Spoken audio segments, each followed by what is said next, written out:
Y mi palabra hoy es altar para una ofrenda. Diga, altar para una ofrenda. ¿Por qué no ofrenda para el altar? No, porque hoy le voy a enseñar que muchos se les olvida levantar el altar a Dios para llevarle la ofrenda. Habiendo altares, hay gente que no quiere ir a esos altares. Entonces, Dios nos quiere enseñar. ¿Cuántos quieren recibir hoy? Va a ser muy breve. Le voy a pedir al equipo de multimedia. Sé que estamos teniendo problemas con la internet y con todo, pero vamos a tratar de hacer lo mejor posible, porque no tenemos internet. Pero hoy quiero hablarle de algo bien importante. Dice, altar para la ofrenda. Y ahí es donde empiezo yo rápidamente, le hago un recuento. Sabemos que muchos hombres de Dios levantaron altar. El primero fue Dios. Dios levantó el primer altar para limpiar del pecado a los hijos, ¿verdad? ¿A quiénes? A Caín y a Abel por el pecado que había hecho Adán y Eva. Entonces Dios, para cubrir el pecado de ellos y cubrir la generación venidera, por eso usted ve la imagen que escogimos entre mi esposa y yo, y entendimos que definitivamente hay un altar. Tenemos que levantar un altar, y el altar comienza en casa. Porque estos hombres de Dios, cuando levantaron el altar, lo que ellos estaban asegurando era que las próximas generaciones no se perdieran. Amén.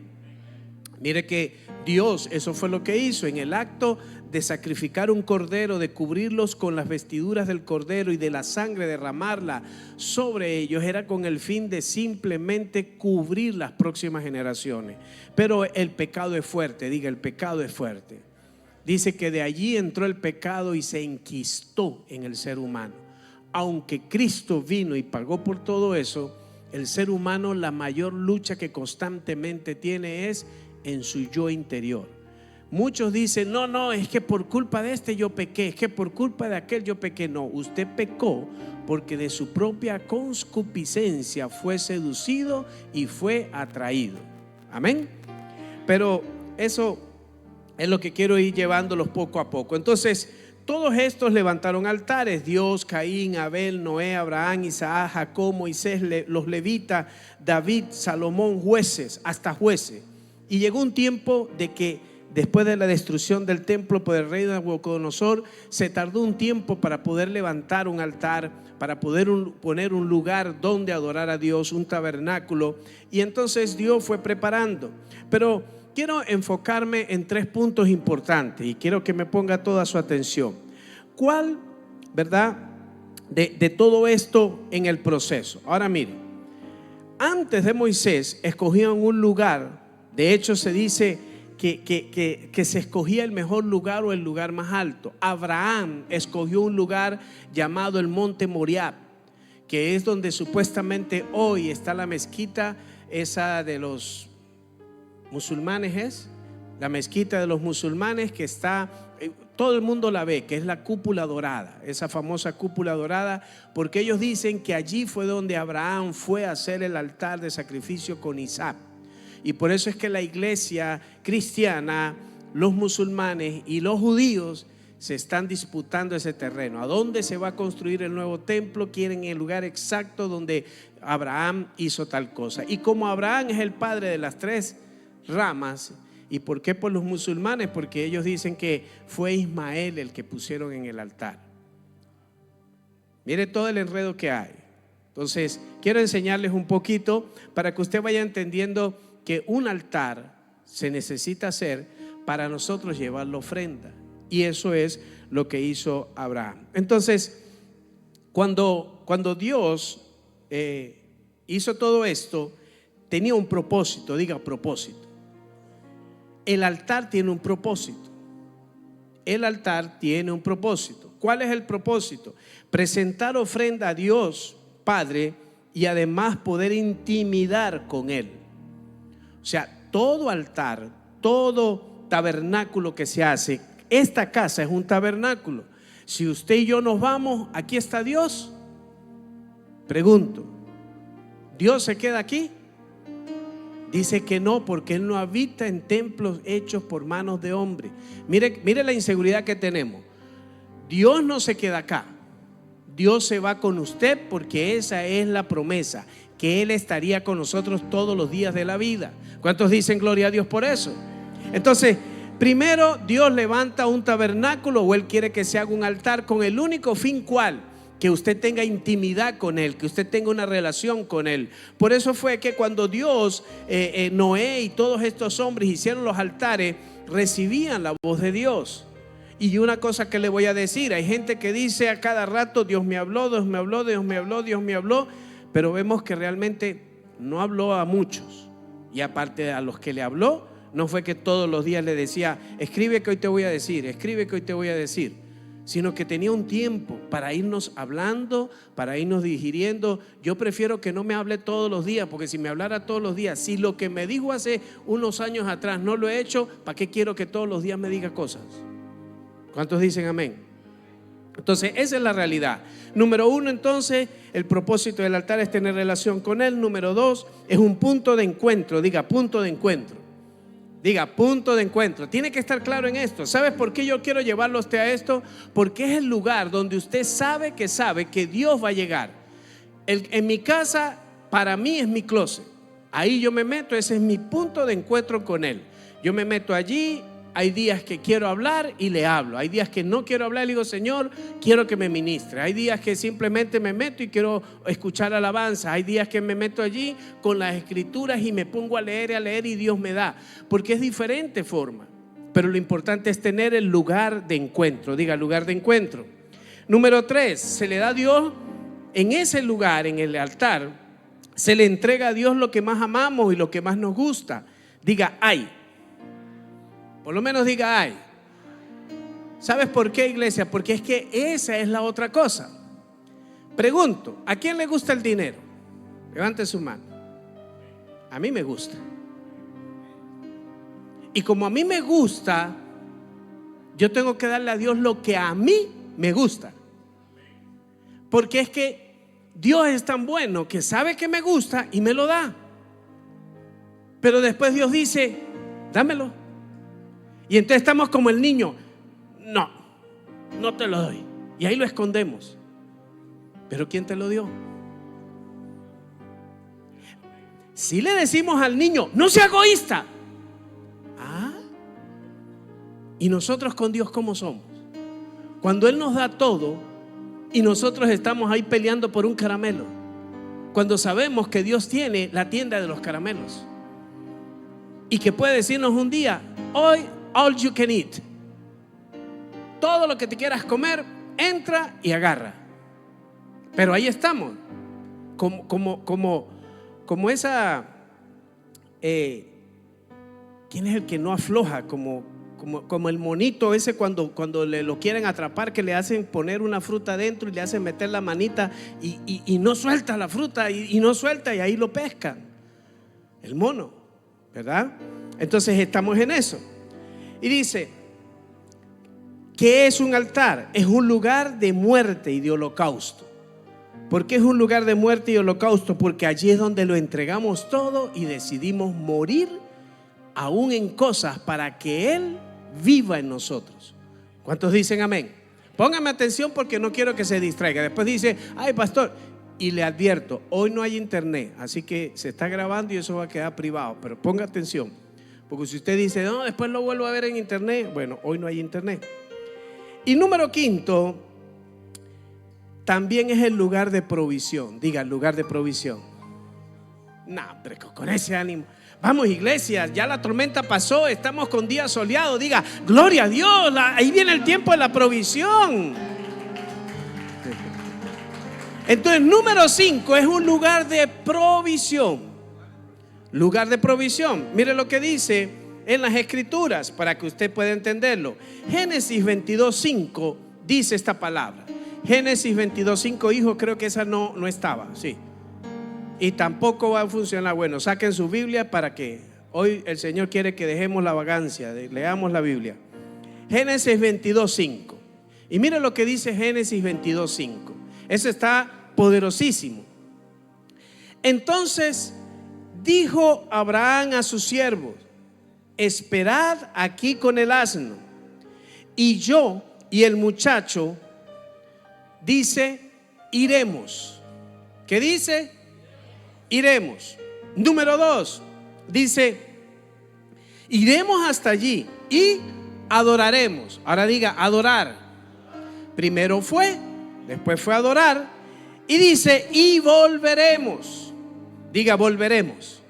Entonces dice, ir, adorar y volver. Ahora, ¿Abraham regresó con las manos vacías? Regresó con la provisión de Dios, que fue su hijo. Ahora, ¿cómo regresó con su hijo? Con su hijo redimido, porque Dios se lo pidió y Dios mismo lo redimió. Y dijo, yo me proveeré de carnero. Quiere decir que Dios nos está diciendo a nosotros que cuando nosotros vamos al altar, vamos yendo. Cuando llegamos allí, empezamos a adorar, Dios busca el carnero que va a pedir para sacrificio. Aunque tú lleves uno y le dices de todo corazón, Señor, aquí está mi ofrenda, Dios dice, wow, me dio la ofrenda. ¿Sabes qué voy a hacer? Le voy a preparar una provisión que ni él se imagina. Y allí es donde usted empieza a desatar la mano de Dios sobre su vida. Por eso es que la gente, si entendiera, cuando yo digo estas palabras, hoy la economía es finanza, es dinero. Si usted le va a traer una ofrenda a Dios, escoja el mejor billete. No traiga el billete roto. Porque dice las Escrituras que para Dios en el altar un sacerdote presentaba lo mejor. Por eso yo digo, si usted va a poner $5 que no esté roto, póngalo planchadito, póngalo en el sobre y dígale, Señor, aquí está mi ofrenda. Hay gente que sigue enrollada pensando, es que yo no tengo para darle al Señor sino $50, porque eso es lo que los 10% de la semana. Mire, usted nunca crea que usted está dando menos. Usted está dándole a Dios lo que Dios le está pidiendo. ¿Cuál es la milla extra? Cuando usted entrega una ofrenda y usted dice, voy a poner $10 más, 50 de diezmo, 10 de ofrenda. ¿Por qué? Porque Dios, la ofrenda, diga, la ofrenda tiene más peso que el diezmo. El diezmo Dios lo pide. Y cuando yo hablo del diezmo, yo no estoy hablando de un porcentaje. Hablamos en las Escrituras que estamos bajo el diezmo de Melquisedec, que es el 100%. ¿Cuántos dicen amén? Nadie sabe esto. Jesús no dijo, vengan y den el 10. Él dijo esto, ustedes traen la mina, el comino, la menta, pero se olvidan de hacer lo otro, que es misericordia, justicia, que eso es lo que Dios quiere. Entonces aquí el punto, vuelvo y siempre lo digo, no es el dinero, es su corazón. Abraham, cuando fue y subió, él sabía que iba a regresar, porque Dios es un Dios de misericordia y de poder. Amén. Entonces, cuando Abraham levantó ese altar, Abraham lo que provocó fue que Dios dijera, con este voy a hacer un pacto. Mire lo que provocó ese altar. Y no fue cualquier pacto, sino fue un pacto en la que le dice a Abraham, ahora tú serás padre de todas las familias de la tierra. A partir de ahora todas las familias de la tierra serán benditas por ti. Por eso volvemos al problema, que Abraham entonces es el papá de los musulmanes, es el papá de los cristianos y es el papá de los judíos. Es el padre de la fe. Entonces, diga, ahí entramos todos. Porque Dios no hace acepción de personas. Por un tiempo levantó algo. Entonces, luego de esto, ¿verdad? Viene el tiempo de Abraham. Abraham entregaba ofrendas. De ahí siguieron hasta llegar a Moisés. Y en Moisés, yo quiero que si los muchachos pueden, me colocan la imagen, porque aquí quiero explicar algo rápido. Entonces Dios a Moisés ahora le da una instrucción. Diga, instrucción. Entonces había un problema con las tribus y Dios quería organizar las tribus y ver de qué manera ellos presentaban una ofrenda a Dios. ¿Cómo le presentarle la ofrenda? Y Dios hace esta imagen. Se va con el Property Center. Aleluya. Entonces, miren lo que hace Dios. Dios prepara un lugar y en ese lugar lo encierra porque Dios quería. Él mismo dijo, yo quiero que me haga un altar para yo habitar ahí. Ahí habitaba Dios. Después de este pacto es que Dios dijo: no habitaré más en templos hechos por manos de hombre. Dios exigió, mire, oro. Esos palos que usted veía eran forrados en oro. Era un proceso impresionante. Todo el lugar era hecho. Y tú ves que para entrar al lugar de la presencia de Dios había que entrar a los atrios, pero no había que venir con las manos vacías. Diga, no venir con manos vacías. Entonces, en aquel tiempo ellos tenían que presentar un animal, un palomino, de acuerdo a lo que ellos podían. Ya yo le dije las diferentes ofrendas: cereal, harina, incluso la flor, unas flores que había. Entonces, allí había que llegar con eso, de acuerdo a la capacidad que usted tenía. Entonces, cuando usted llegaba allí y presentaba su ofrenda, mire lo que dice: en el altar se hacía justicia, que era donde degollaban o recibían la ofrenda.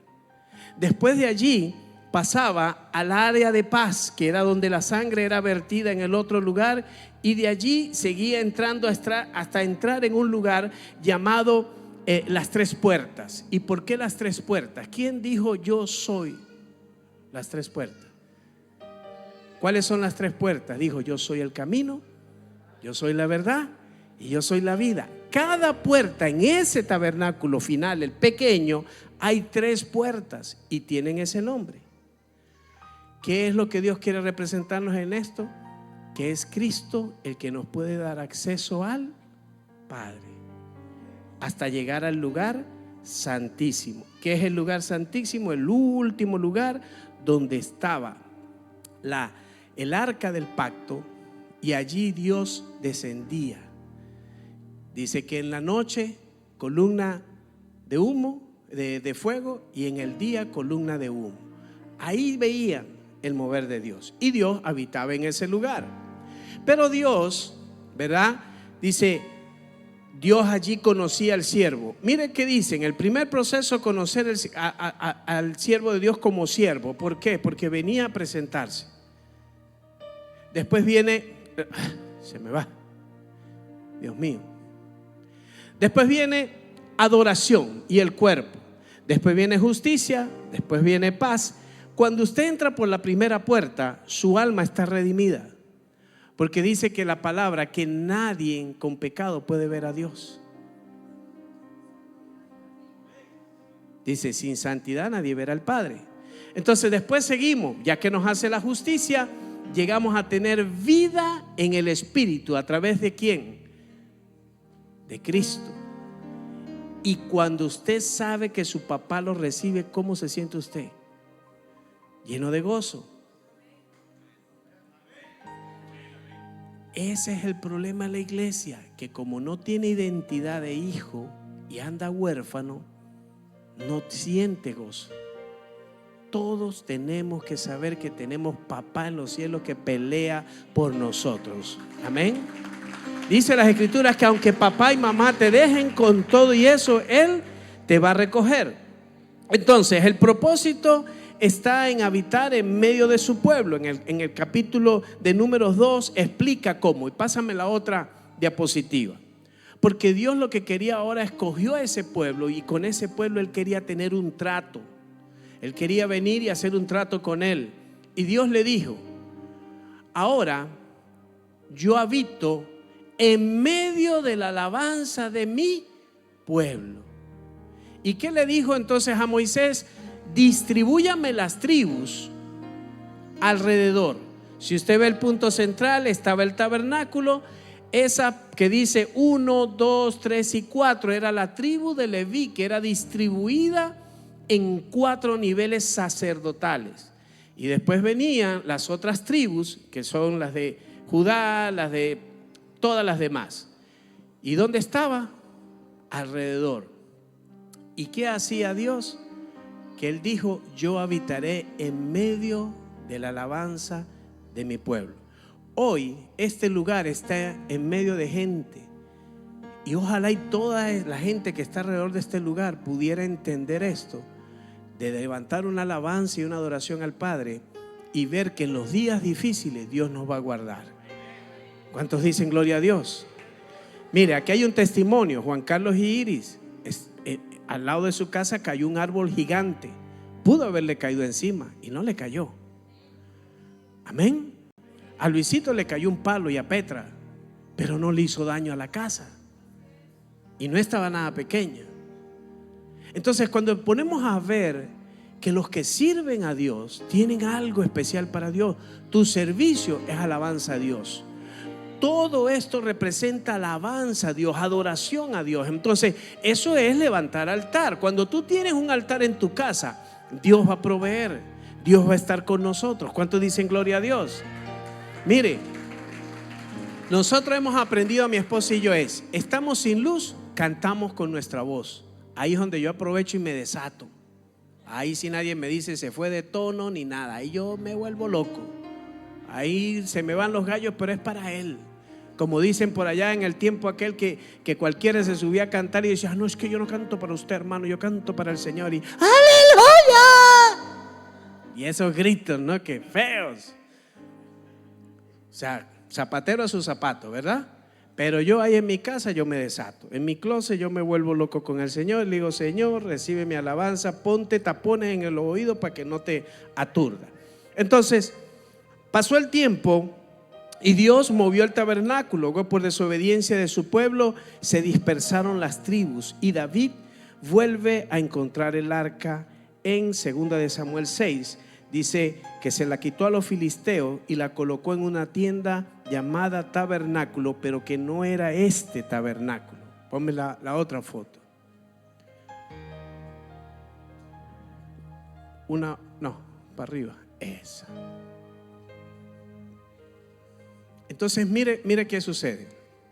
Había que estar moviendo el tabernáculo, se dispersan las tribus, se pierden muchas cosas. Los filisteos logran tomar el oro de muchas cosas y Dios entonces le da una revelación a David. Y David dice estas palabras. Dice: yo voy a hacerle casa a Dios.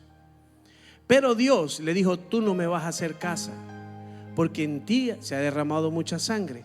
Pero Dios le permite a David levantar un tabernáculo. Ese tabernáculo que ustedes ven allí fue lo que David recuperó, porque él se dio cuenta que habían ido a un lugar y en la pelea con los filisteos recuperan el arca del pacto, la llevan a la casa de Abinadab, y resulta que en el tiempo que Abinadab la tuvo no pasó nada, siendo él un levita. Escucha lo que le voy a decir, iglesia. Mucha gente aquí dice: no, yo tengo la presencia de Dios. No, Dios está en mi casa. No, en mi casa también está Dios. Y no, yo oro a Dios y a Dios está en mi casa. Pero cuando viene a la iglesia pareciera que no está en tu casa, pareciera que no está en ti. Porque la acción de alguien que tiene a Dios en su corazón es una actitud de alabanza y adoración a Él constante. Que me duele el pie, bueno, pero levante su mano y al menos con el pie chueco, quédese con el pie chueco quieto, pero con las manos adore a Dios. Entonces, no podemos decir, como decía Abinadab: oh, yo tengo el arca del pacto, tengo la presencia, pero no pasó nada. Y ojo, de la tribu de Leví. Entonces, Dios da la orden y la mueven, y usted sabe lo que pasó, que los dos hijos de este sacerdote agarran el arca de una manera indebida, y David quiso trasladarle de una manera indebida, y Dios mató a esta gente. Y resultó que al matar a esta gente, dijo a David: cálmense, llévenla a un lugar. Y estaba la casa de Obed-Edom. Obed-Edom no era de ninguna de las tribus. ¿Sabes qué Dios estaba diciendo allí? Dando a entender que dentro de muy poco todos íbamos a tener acceso a la presencia de Dios. Por eso fue que Jesús en el pozo va y le dice a la mujer samaritana: Señor, es que yo no puedo adorar, mira que yo no me dejan ir al templo. Y dijo Jesús: yo he venido a buscar los adoradores que me adoren en espíritu y en verdad, y en cualquier lugar y a cualquier hora. Por eso Dios, cuando dice levanten un altar, es que en tu casa tú tengas un lugar. Cuando vengas acá, reflejas lo que haces en tu casa. Pero cuando usted llega aquí y usted llega, que a veces se le dice ore, y usted ni siquiera quiere orar, quiere decir que usted en su casa tampoco ora. Cuando usted está orando y usted empieza a decir estas palabras: oh Padre Santo, gloria a Dios, aleluya, aleluya, gloria a Dios, Padre Santo, alabado sea el nombre, gloria a Dios, Padre Santo, aleluya, usted no ora. Usted lo que está haciendo es vanas repeticiones, como dicen las Escrituras. Hablar con Dios es decirle: Señor, te doy gracias. Gracias porque pasó esta tormenta y en medio de esa tormenta tú me cubriste. Sé, Señor, que tú tienes la misma misericordia para mis hermanos. Sé que tú has guardado a los demás. Señor, sé que tú tienes promesa para nosotros. Sé que si esto está pasando, algo mejor viene. Señor, muéstrame qué es lo que yo debo ver, qué es lo que yo tengo que escudriñar en medio de este proceso. Y cuando usted empieza a orar así, Dios se desata. Pero cuando usted empieza: aleluya, gloria a Dios, Padre Santo, aleluya, santo, santo, gloria a Dios, Padre Santo, no está diciendo nada. Y Dios no puede entender esos lenguajes. Con el respeto de Mario Moreno Cantinflas, pero es una cantinflada. Sí, porque entonces estamos, repite y vamos y decimos, y tal cual como era, no, pues si era posible, no. Entonces, como eso, una cantinflada. Entonces, cuando nosotros entendamos esto, que lo que yo hago en un lugar, que cuando yo me entreno en un lugar, yo vengo y hago lo mismo. Los que juegan aquí fútbol, Aarón sabe, el día que juegan y entrenan perfecto, el entrenamiento es bueno, ellos saben que van a ir al campo y van a ganar. Y si no ganan, no importa, van a dar la pelea hasta el final. ¿Cuántos dicen amén? Para todos los que estamos aquí sabemos esto, que hemos tenido en algún momento en algún deporte, porque así es. Entonces, no queremos orar, no queremos levantar un altar y la ofrenda la retenemos. Por eso yo decía al principio, somos como los niños que Dios nos da, y después cuando viene esto, lo primero que decimos: Dios, ¿y por qué dejaste que Elena pasara por encima de mi casa? Viene la queja cuando no hay alabanza. Y Dios es bueno. Yo puedo decir todos los días que Dios es bueno. Ah, no, pastor, como a usted no le pasa nada. No, yo también estaba sin luz. Me llegó hace ratico antes de venirme para acá. No me pude secar el pelo por lo mismo, porque no había luz. No pude usar el secador. Pero todos pasamos por procesos, ¿sí o no? ¿Sí o no, iglesia?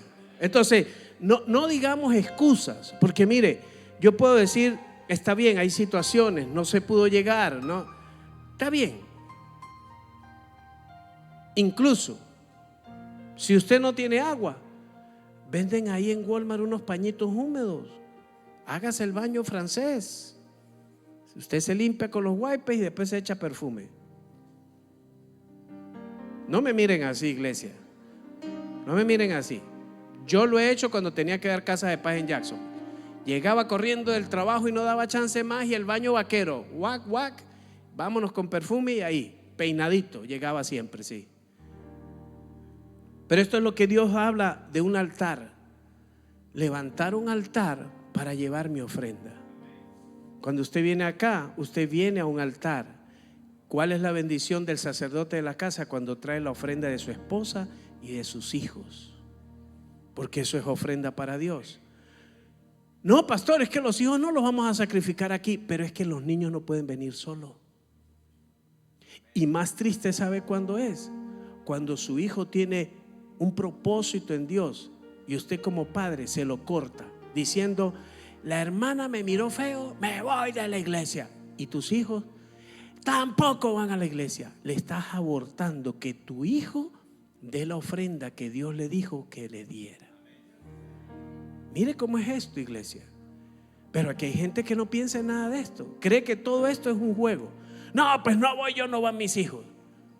Usted se está metiendo en problemas con Dios. Y le voy a decir algo: muchos después lloran de ver la rebeldía de sus hijos, y cuando se van al mundo y empiezan a ser más atraídos por el mundo que por Dios. Porque cuando tenían el hambre, tenían el deseo los niños de hacer las cosas, papá y mamá le cortaron el. Por eso estoy hablando de un altar para traer ofrenda. En el altar hay sacrificio, pero también hay provisión. ¿Cuántos dicen amén? En el altar hay provisión, en el altar hay bendición, en el altar está todo lo que tú y yo necesitamos. Por eso tenemos que ser entendidos en venir a esto. David lo entendía y eso fue lo que hizo David. Dice David que buscó y buscó hasta que la encontró. Y después viene un proceso. Logró reunir las tribus y hizo todo lo que hizo. Incluso dentro de la bendición de David metió a todas las tribus que aunque no eran de la tribu escogida. Y en el libro de Amós 9 del 11 al 15 hay una promesa. Y el profeta Amós dice que sería restituido el tabernáculo caído de David. Ahora, ¿qué representa el tabernáculo de David? ¿Qué representa? Porque es que estamos hablando de altares y de tabernáculos. Y en el altar de David, mire lo que había. El propósito de restaurar el tabernáculo de caído de David era dos cosas. Diga dos cosas. Vamos, diga dos cosas. Fíjate que Dios no nos pone muchas. Dos cosas se van a restaurar con el tabernáculo caído de David. Número uno era la adoración. Porque David era un adorador. David llegó a quedar en cuero en un momento de que se asoyó con Dios y dijo: le voy a dar una alabanza. Y mientras la esposa Mical estaba diciéndole: este es un sinvergüenza, este es un descarado, dijo: me haré más vil por causa de Jehová, y ahí danzaré y ahí me desnudaré, pero es él, para la alabanza es para él, no es para más nadie. Ahora pregunto, ¿por qué a nosotros nos cuesta restaurar esa parte de la alabanza? Hay veces llegamos y es como si tuviéramos un peso y empezamos a mirar al de al lado, y si el de al lado está más desanimado que usted, dice: nah, ni para qué. Y si los que estamos al frente ni siquiera levantamos la mano, los de atrás menos. Porque es que Dios lo que quiere es que se empiece a derramar desde el altar una alabanza pareja desde al frente hasta atrás. Por eso es que estos muchachos yo les exijo y les digo: si ustedes van a venir a dar alabanza a Dios, vengan con el corazón puro, con el corazón, con el deseo de decir: me voy a quedar hasta que el caer de Dios, así como la palabra esta que dice la canción esta, que si su gloria no viene, yo no me voy. ¿Por qué? Porque es que yo necesito la presencia de Dios. Usted, para salir de este lugar, usted necesita salir con la presencia para que el poder de Dios se manifieste en su vida. ¿Cuántos dicen amén? Entonces, número uno, David quería restaurar la adoración. Y número dos, restablecer la autoridad del reino y el poder de Dios. ¿Cómo? Con integridad, con santidad, con misericordia, con justicia y con amor. Ahora, cuando se logran restaurar esas dos cosas, diga: Babilonia cae. Vamos, dígalo. Babilonia cae. ¿Cuál es la Babilonia? La que tenemos dentro. Porque el pecado que está en nosotros siempre quiere estar saliendo.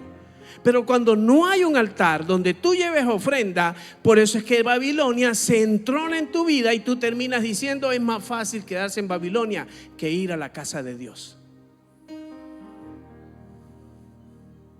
Esto es duro. Cuando restauramos la casa caída de David, destruimos a Babilonia. ¿Y qué destruimos de Babilonia? Empezamos nosotros a madurar, que las obras de la carne ya no se hagan manifiestas en nuestras vidas, que aprendemos órdenes y manejo y mejor conducta, nos aprendemos a sujetar, como dice las Escrituras, y cuidamos las próximas generaciones, que son la herencia del Señor. Pastor, necesito levantar un altar de piedra y necesito estar metido en la iglesia para que Dios me hable. No, usted puede hablar con Dios donde usted quiera, pero usted lo que tiene que entender es que hay dos lugares.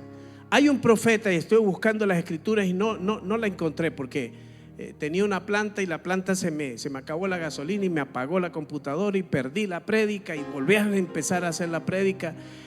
Pero hay una cita donde el Señor le está hablando a un profeta y le dice al profeta estas palabras: te voy a dar una parte aquí en tu casa. Aquí en tu casa te voy a hablar, pero la otra mitad, vente para el templo y allá nos vemos. Porque Dios habla en la casa. ¿Cuántos dicen amén? Si usted busca a Dios en su casa, Dios le va a hablar. Si usted busca a Dios en su trabajo, Dios le va a hablar. Si usted busca a Dios en el carro manejando, Dios va a estar con usted.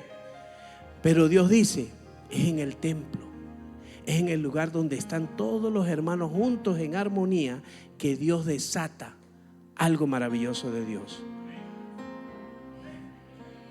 O me va a decir que usted en la casa usted se desata a bailar como un loco. No, pero resulta que cuando usted viene al altar, usted ve que la gente está aquí, usted empieza a sentir esa broma, se contagia y termina haciendo lo mismo, cosa que en su casa no hace. En su casa usted clama por la oración y usted viene por su sanidad, y usted viene al templo y en el templo Dios sana. ¿Cuántos dicen amén? Que en mi casa no me puede sanar, eso sería espectacular, para gritar a los cuatro vientos: Dios es vivo y Dios es real. Amén. Pero eso no te quita el que tú dejes de congregarte. Porque hay muchos que dicen: ah, no, yo me reúno en la casa y yo leo la palabra en la casa y yo. Por eso sigo diciendo, iglesia, usted no puede ser autodidacta. El que quiere llegar a su llamado y a su propósito necesita un mentor. Amén. Amén. Salmos 22:3 dice: pero tú eres santo, tú que habitas en la alabanza de Israel. ¿Por qué necesito ir al altar? Mire por qué necesito ir al altar, y ya estoy terminando. Romanos 7 del 15 al 20 dice: porque lo que hago no lo entiendo, pues no hago lo que quiero, sino lo que aborrezco, eso hago. Y si no lo quiero, esto hago. Apruebo que la ley es buena, de manera que ya no soy yo quien hace aquello, sino el pecado que mora en mí. Y yo sé que en mí, esto es, en mi carne, no mora el bien, porque el querer el bien está en mí, pero no el hacerlo. Porque no hago el bien que quiero, sino el mal que quiero, eso hago. Y si hago lo que no quiero, ya no lo hago yo, sino el pecado que mora en mí. Mire toda la frase. Si usted sigue leyendo ese capítulo, Pablo sigue diciendo: lo que yo no quiero hacer, eso hago, porque mi carne me obliga a hacerlo, porque mi carne me quiere llevar a hacerlo. Pero resulta que tú tienes que despertarte en el espíritu y decir: entiendo esto, yo tengo que morir a Babilonia. ¿Cómo va a morir Babilonia? Levantando un altar, entrando a la presencia de Dios y diciéndole todos los días: Señor, quítame esto, Señor, quítame esto, Señor, quítame esto, Señor, quítame esto. ¿Y qué va a hacer Dios? ¿Qué va a hacer Dios? Porque es que mire, iglesia, Dios es tan bueno que cuando Dios le dice a Moisés: hagan el tabernáculo, no le puso escaleras, le puso fue rampas. ¿Y rampas con qué fin? Que usted no dijera: ay, no, es que me caí en un escalón y ahí me quedé tirado. Dijo Dios: no, no, no, así sea con silla de ruedas me lo van a empujar, pero van a llegar al lugar santísimo. Porque Dios no quiere poner obstáculos en la vida de nosotros, somos nosotros los que ponemos los obstáculos. Entonces Dios está hablando, Dios está ministrando, pero Dios quiere hacer grandes cosas con nosotros. Por lo que hay dentro de nosotros es un deseo de pecar. Tenemos una fábrica del pecado dentro, pero cuando voy a las aguas del bautismo, esa naturaleza muere. ¿Cuántos fueron bautizados aquí ya? Levante su mano si usted ya es bautizado. Hay un proceso de muerte. La palabra dice que bautismo significa sumergido. Pero ¿qué representa el bautismo en sí? Es muerte, sepultura y resurrección. Entonces, cuando nosotros hacemos este acto, estamos provocando que nuestro altar muera el pecado. Algunos dicen: no, pastor, yo creo que mi vieja naturaleza sabía nadar porque todavía ando con lo mismo. No se ahogó.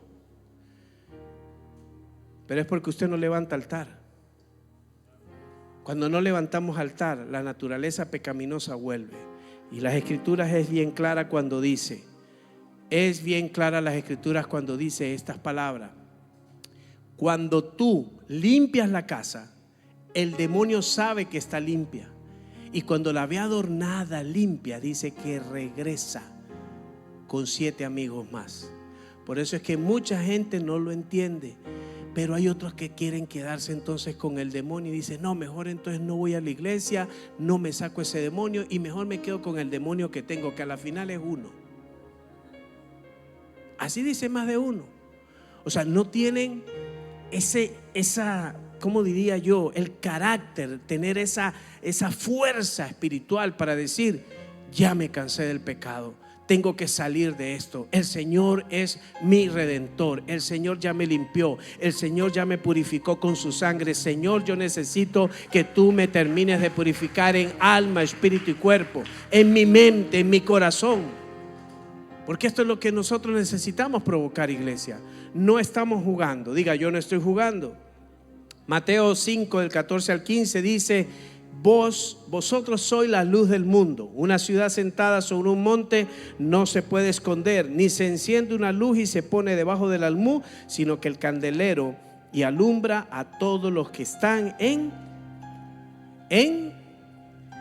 la casa. Entonces, si usted se purifica, usted se convierte en un faro de luz. Pero ¿qué pasa con estos faros de luz? Que hay veces tenemos la llama, ¿verdad?, con baterías de esas, de la más barata. Y como la tenemos de la más barata, dice, se me apagó y ya no tengo para comprar más. Pero ¿cuántos tienen baterías recargables? Todos tenemos que tener baterías recargables para estar encendidos en la luz. ¿Y qué es lo que dice la Escritura? Que no se pone abajo, sino que se pone arriba para que seamos de testimonio a muchos, cosa que a muchos nos cuesta. ¿Por qué? Porque dice, no, es que yo son de la secreta. Yo soy cristiano, pero que nadie sepa. Y van al trabajo, trabajan con una persona 20 años y nunca se dio cuenta que usted era cristiano. ¿Por qué? Por su testimonio. Escuchando: y tengo muchas novias, Ahí están trabajando y están escuchando la porquería. ¿Y cómo decimos que somos cristianos? ¿Ah? Por eso, iglesia, levantar un altar no es solamente en la casa y en la iglesia, es en todo lugar donde vamos. Es en el trabajo, llegar y decir: Señor, ciertamente aquí mi jefe es impío, pero yo lo bendigo. Yo declaro, Señor, que aquí habrá salvación. ¿Qué va a venir? Salvación. ¿Qué va a hacer usted a la hora del almuerzo? A la hora del almuerzo usted se sienta con los hermanos. Lo primero que no vaya a hacer la oración del dolor de cabeza, porque la oración del dolor de cabeza es los cristianos de la secreta que hacen esto. Les da pena orar delante de los demás y hacen: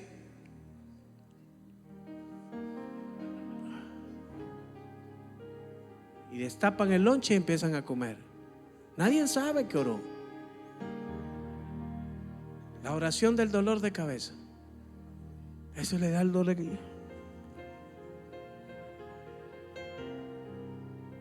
¿Por qué no dicen: Señor, yo te doy gracias por estos alimentos? Señor, y aún el que no tiene en este lugar, muéstrame para yo compartir mi lonche. No, pastor, ya hasta ahí no llego. Ya está pidiendo mucho. Pero dice que bienaventurado el que da que el que recibe. Amén. Entonces, quiero hacer morir a Babilonia. Yo tengo que entrar en el altar. Y cuando yo entro en ese altar, donde llego, discierno en el espíritu la necesidad. Y no tengo que preguntar, porque hay gente que y se le fue la luz.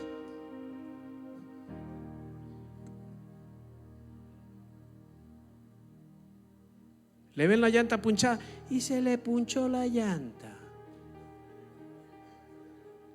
Agáchese y diga: hermano, ¿dónde está el gato o la cosa esa para levantar, como le llamen? En mi país le decimos el gato, la gata o el gato, o lo que sea, pero póngase a hacer, porque eso es fácil. Mire, iglesia, mostrar que somos hijos de Dios no es con cara de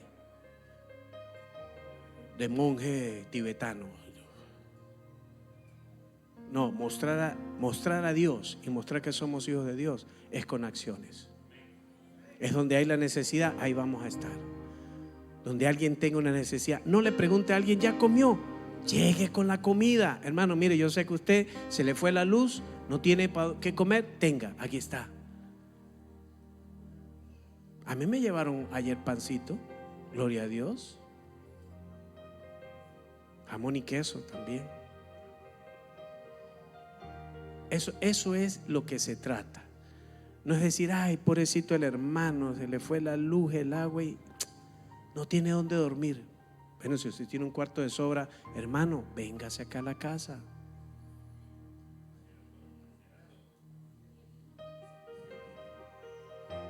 El hijo nos hizo picaña el viernes, humildemente.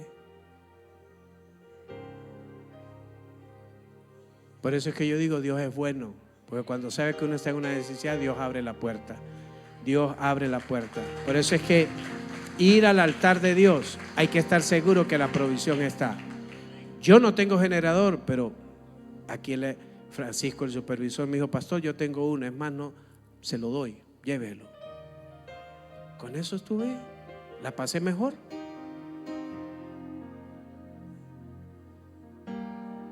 Porque Dios es bueno. Amén. Pero para eso tenemos que ir al altar. Tenemos que estar en el altar, muriendo a Babilonia y destruyendo todo espíritu que venga en contra. Mire lo que dice el libro de Hebreos. Hebreos 9, 23 al 28 dice: fue puesto necesario que la figura de las cosas celestiales fueran purificadas así, pero las cosas celestiales mismas, que con mejores sacrificios que esto, porque no entró Cristo en el santuario hecho de mano, figura del verdadero, sino el cielo mismo, para presentarse ahora para nosotros ante Dios. ¿Cómo se convirtió la tierra en el momento que Jesús entró a este lugar? En un altar. La tierra era el altar que estaba recibiendo la mejor ofrenda de la historia de la humanidad, y se llama Jesucristo, Rey de Reyes y Señor de Señores.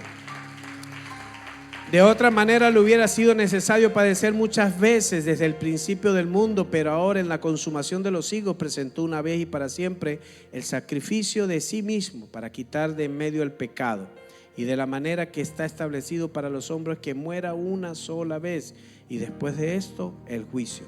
Así también como Cristo ofreció una sola vez para llevar los pecados de muchos, y aparecerá por segunda vez sin relación con el pecado para salvar a los que esperan.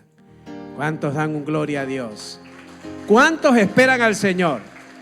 Bueno, asegúrate de estar en el altar para que cuando tú grites, aquí Señor, el Señor te agarre. Porque tienes vestiduras limpias, porque has estado en relación con Él. Por eso es que yo le digo, iglesia, mire, muchas veces le he dicho y lo voy a decir para la gente que no lo ha escuchado, la gente nueva. En el matrimonio judaico se hace un ritual. El ritual es este: el novio dice, papá, va al papá y le dice, papá, me quiero casar. Y el papá le dice, ok, ¿qué vas a dar? ¿Qué tenemos de ofrenda para darle al papá de la novia? El dote. Ajá. Y resulta que Jesús dijo, papá, me quiero casar. Oh, sí. ¿Y cómo se llama? La iglesia. ¿Y cuál es el dote? Mi sangre, mi cuerpo, mi vida entera. Efesios 5 dice, por cuanto se entregó por ella, nos enseña a los hombres que así mismo como Jesús amó la iglesia, que nosotros amemos a nuestras esposas. Amén. ¿Cuántos hombres dicen amén? Pastor, y si es un poquito no idónea sino demonia, ámela.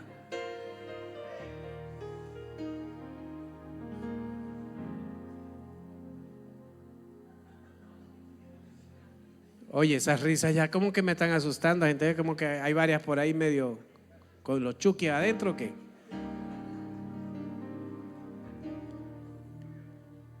¿Y qué hace entonces ahora? Jesús le dice eso al Padre, y ahora Jesús va a presentarse delante de la novia. Y allí, como es el mismo papá, aparece papá otra vez, Dios acá. Aquí está la iglesia, y le dice, ok, te estoy esperando. ¿Y sabes cómo cerraban el trato? Él le decía, vengo a darte la ofrenda, y el novio tenía que ir con un amigo. Diga, amigo. ¿Y para qué el amigo, pastor? Para que cuide la novia. Mire lo que es esto. De los jóvenes que están aquí, ¿quién de ustedes dejaría a su amigo cuidando a su novia?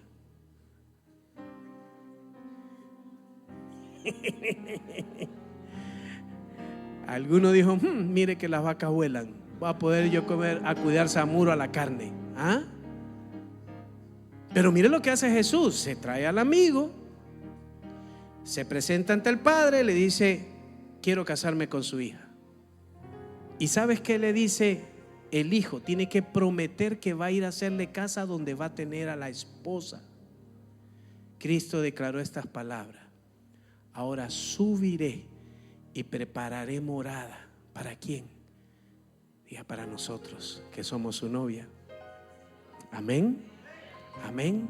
Y mientras el novio se va a preparar casa y a preparar la boda, ¿sabes qué hace el amigo? Cuida a la novia. ¿Quiénes son los amigos de Jesús? Todos nosotros, que somos amigos de la novia. Y yo diría que los amigos del novio son todos los ministros, todo aquel que está en posición de ministrar. Y mire cuál es el peligro, y ahí usted va a entender, y no va a hablar más de los ministros. No hable mal, porque al ministro se le cruzan los cables, y a mí también se me pueden cruzar los cables, porque estoy en posición. ¿Qué es la confusión que le da a los ministros? Mire lo que es. Dice la palabra que de tanto andar con el novio, el amigo, hablan igual, huelen igual. Y todas estas características la empieza a ver la novia. Entonces el amigo viene a decirle, mira, el novio te dice que tengas cuidado, y la novia empieza a mirarle y decirle, uy, pero huele igual que él, se parece a él, mira qué tan parecido, y lo empieza a halagar. Por eso es que la iglesia halaga a los ministros y los echan a perder. Ahora están entendiendo, iglesia. No es culpa del ministro, es culpa de la novia, que halaga al amigo del novio, y el amigo del novio dice un día, pues ya me di cuenta que ni feo soy, yo todavía levanto. Y ahí me quedo con la novia de mi amigo. Descuidémonos. Y esto lo habla a nivel de todos: supervisores, mentores, obreros de Casa de Paz. Todos los que estamos en posición, cualquiera llega a halagarnos. Y no por bonito, porque somos más feos que un carro por debajo, pero es la unción. ¿Cuántos entienden lo que estoy hablando? Usted puede ver una persona que su físico no es, pero usted dice, tiene algo, tiene como una gracia. Y esa es la gracia de Dios en nuestras vidas. Entonces, levantemos un altar, iglesia, para asegurar que las próximas generaciones no se pierdan. ¿Cuántos dicen amén? Levántese y póngase en sus pies, por favor. Hechos 17:24 dice: el Dios que hizo el mundo y todas las cosas que hay, que en él hay, siendo Señor del cielo y de la tierra, no habitó en templos hechos por manos de hombre. Si tú quieres que Dios te bendiga, prepara tu altar y que Él traiga la ofrenda que es Cristo en nuestros corazones. Mire esto, iglesia. Eso se llama la ley del intercambio. Tú das a Dios y Dios te da a ti.